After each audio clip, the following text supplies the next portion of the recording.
Hi and welcome to this video. I am back in a different part of my kitchen because the other part's messy, but that's how it is. My life is real and messy, just like everybody else's is as well, and we all do our best. So that was my solution to make things easier for myself today, to do something good for myself. But now I'm going to go on to the topic of today, which is, why is it that we attract so many emotionally unavailable people to us in our lives when we've grown up with a narcissistic mother? And the next question is then, what do we need to do in order for this pattern to end? So I'm going to take you through the actual situation and why it's important for you to look at this and change it. And I'm going to share some of my own experience with this and how I've changed it and where I'm at today. I'm also going to share why it is that this happens as a pattern in your life. It's a real burden to have. It's really perpetuates what you had with your narcissistic mother in your life as an adult, perhaps decades later. And then what you actually need to do to change it. So let's get going with this. And my name is unavailable, and I am a survivor of a narcissistic mother. I'm also a counselor, and I've worked with people for decades, like done clinical work for a long time, and more with people who are coming to me because I think that unconsciously, obviously I'm here on YouTube with my channel, so I am talking about my experience, talking about using my background as and experience as a therapist. But also in private practice, before I talked about it, I noticed that people were coming to me. Probably it's because deep down there is a part of them that knows that I can help them because of the fact that I've actually gone through this whole journey myself, and I'm not living it anymore. I'm living well in my life, and I'm not going to say 100% well, who does? But most of the time I live really well. I don't have this struggle anymore, and I would love to help you out of it as well. So let's get to it then, the situation. So it's really common. We're talking about what Freud called the repetition compulsion. And it is that we're set up in a relational mold when we are born. We come into this world right into the relationship with our mothers, our fathers, the most primary relationships that we have. And so we learn a lot. It's all unconscious learning.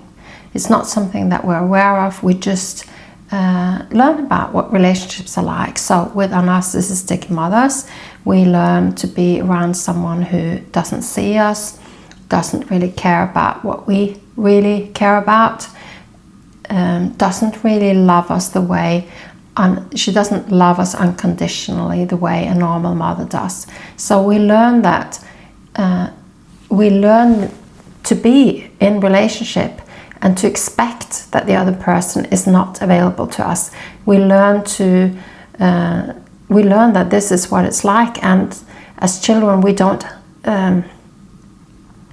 know anything else. We don't have words for it. We are not consciously aware of it. But by doing this video, for instance, you can become more aware of this, and so hopefully that will help you. And I'm also gonna tell you about how you can actually work at depth with me at the end of the video if you want to do that. So because this has a cost, I saw that in my life as well, that when I first started to have boyfriends, when I started to have when I had friends and so on, I drew to me a lot of narcissists, a lot of people with narcissistic traits, a lot of people who only saw themselves, did not see me, where I bent to their will, where they set the agenda for what we were doing, where they came out always on top, better than me, and so on.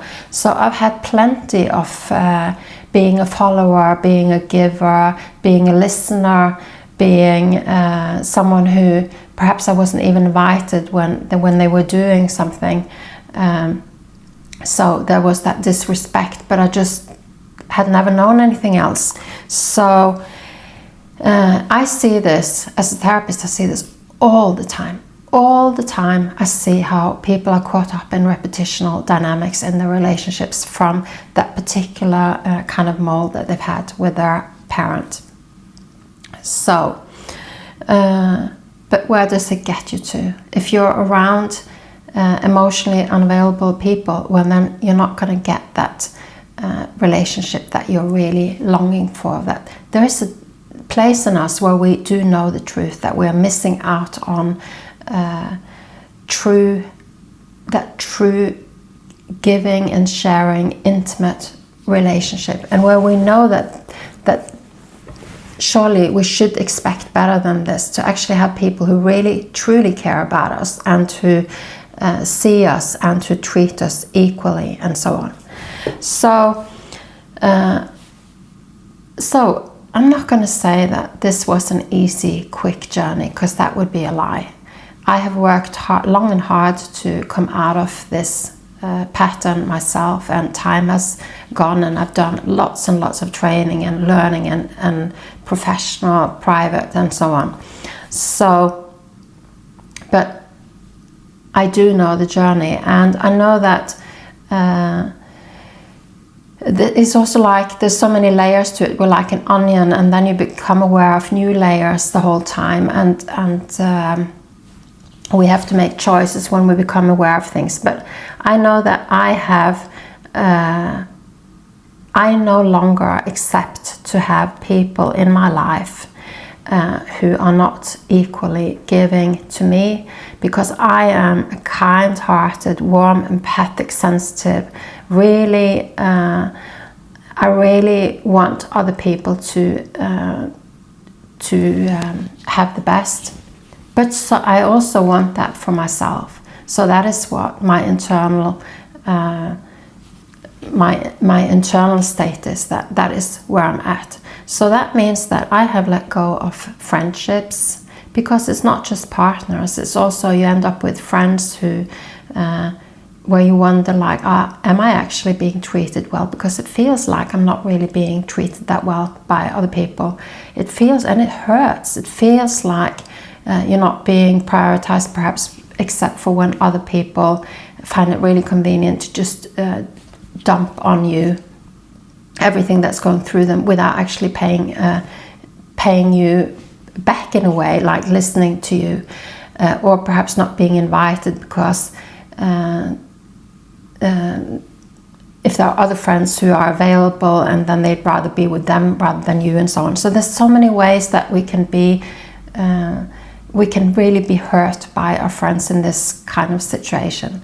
So when I had a change, the change didn't come on the friendship arena. The change came in me, where I no longer tolerate this, where I see it for what it is, where I see it for neglect and for disrespect and for lack of giving back. And I speak about it with the words that actually match what's going on. And so I've closed the door. I've said it out loud to the universe. I'm not having this anymore. I'm letting go of these relationships. And what's happened is that these people have actually gone out of my life. And what has happened then is that I have actually attracted to myself a new kind of relationship. I wouldn't say, this process can be hard, because when you let go of what no longer fits for you, that you've changed on the inside, and that means that you can become lonely for a while. It means that you are letting go of what you have, and you're raising yourself up on a different frequency where there are other kinds of relationships. In that process, it does mean that you may end up lonely. That has been my experience too. But it's not like you're always going to be there. It's a transitional phase of letting go in order to gain something better. And the important thing is that I had to internally change. I had to make the decision that my standard for myself was that I attract equal relationships of people who are empaths, who give to me, who are the kind of friends that I consider myself to be as well.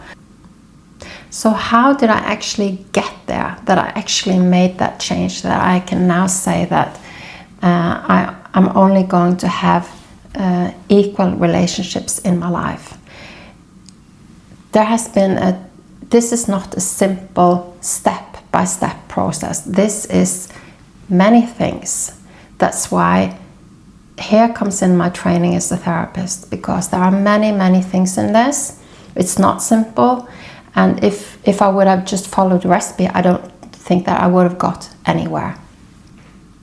But the thing is that the main part of it is that you need to be in relationship with healthy people in order to understand, and not just learn it by intellectually learning it and understanding it, but actually being in relationship with healthy people. And then it's like, well, how do you find that then when you've come to this, that you attract unhealthy relationships, dysfunctional relationships?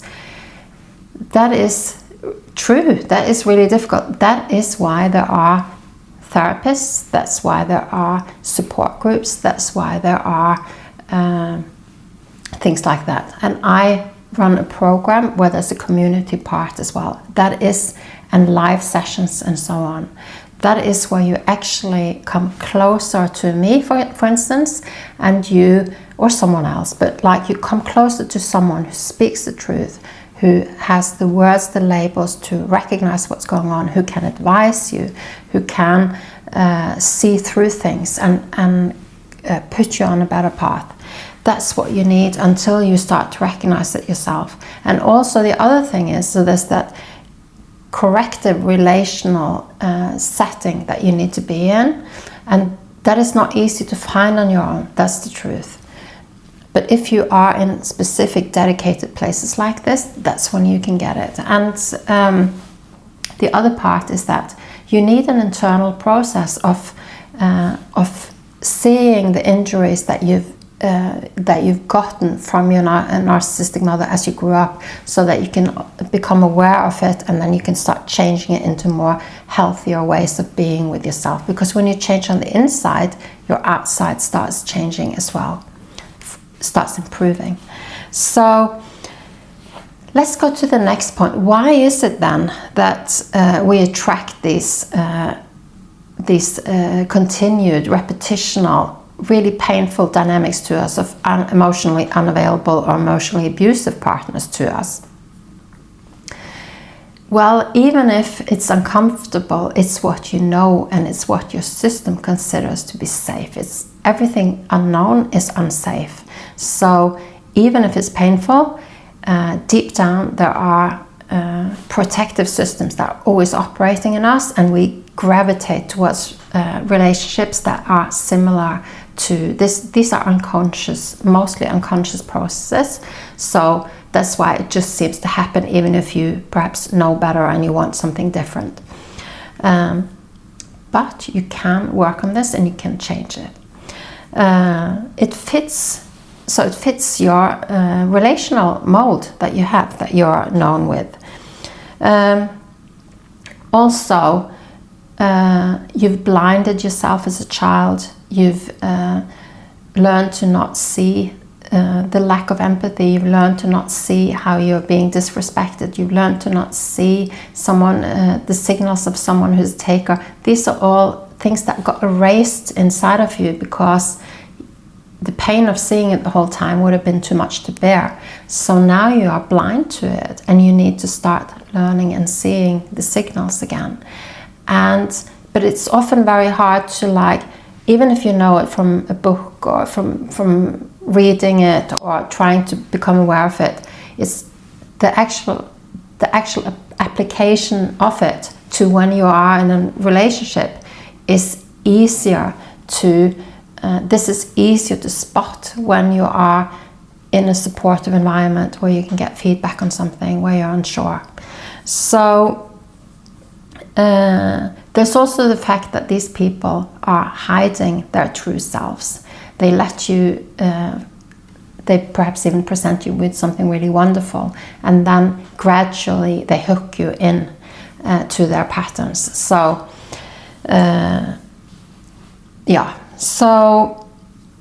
and also I want to say your focus on pleasing others, your focus on others' welfare over your own, your focus on other people's emotions and everything, it steals and takes away from your own inner focus. And your own inner focus is exactly what would guide you and give you signals that you need. But if you when you're grown up with a narcissistic mother, there needs to be some adjustment of that in order to correct your path here. So you need, so I'm going to get to the things you need now. You need a self-focus. You need to be in healthy, emotionally corrective relationships. You need to perhaps get inputs, and there's like a multitude of things here. It's not one thing. That's why simple things can get too simplified. It's also a lot of these things are relational processes. They are gradual, that we become aware perhaps through hearing other people's awakenings and experiences and so on. So these are things that can really be changed in an environment of others in the same situation. And when I work with people, there's usually like, don't know how to say it, but there's like an energetic field that's powerful, that activates and comes into operation. And so this is not something that you normally achieve by being around people privately. You know, this is something that is different when you're with someone who's trained like I am. So you need awareness. There's so many things that you need, but this all comes then into a process, and it's different for everyone. Some people profit from some things, other people have different experiences. But I know that what worked for me was self-worth, knowing myself, turning on my connection to my true self, learning to use my inner signals to guide me in relationships, unpeeling defenses and becoming, seeing the truth. So that means going into new relationships, not with all the projections, like all the expectations from my past, but actually being able to see what I'm actually seeing in front of me, having inner security in all of this. So you can see that this is like a multitude of things. These are all like topics for development over some time. But what I want to say to you is, if this has been really inspirational and you know that you need this, and that you could benefit from this, and you're sick and tired of like attracting more people to you who are where you get really hurt, and you want to come out of this. So you want to live a good life. If you want to live a good life, good relationships are a big, if not the biggest part of it. So if you are interested in that, then I want to say, check out, there's a link to the wait list, because I have a program over 3 months, and what I've also done for the people who've been on it, I've offered them for a lower price later to carry on in a community and to carry on the program. So there's going to be really great opportunities for you here to step into these kind of processes over like a whole 3 months, and then possibly, I can't promise it for sure, but that is my intention to carry it on, so that you really get a good environment for creating a really wonderful life for yourself. If this really resonates with you, then just sign up, click on the link for the wait list of the program. it's completely, you don't commit yourself to anything, but then you get information about it when I'm ready for that. It's going to start in September, and I hope to, if you're really motivated for this, I'd love to be part of your process. So you can also write to me if you have any questions about it. My email is also on the description of this video. So I hope this has been helpful to you, and I'd love to see you again, and click subscribe or comment, or if you liked it, and I'd love to have you on the program as well. Okay, bye bye.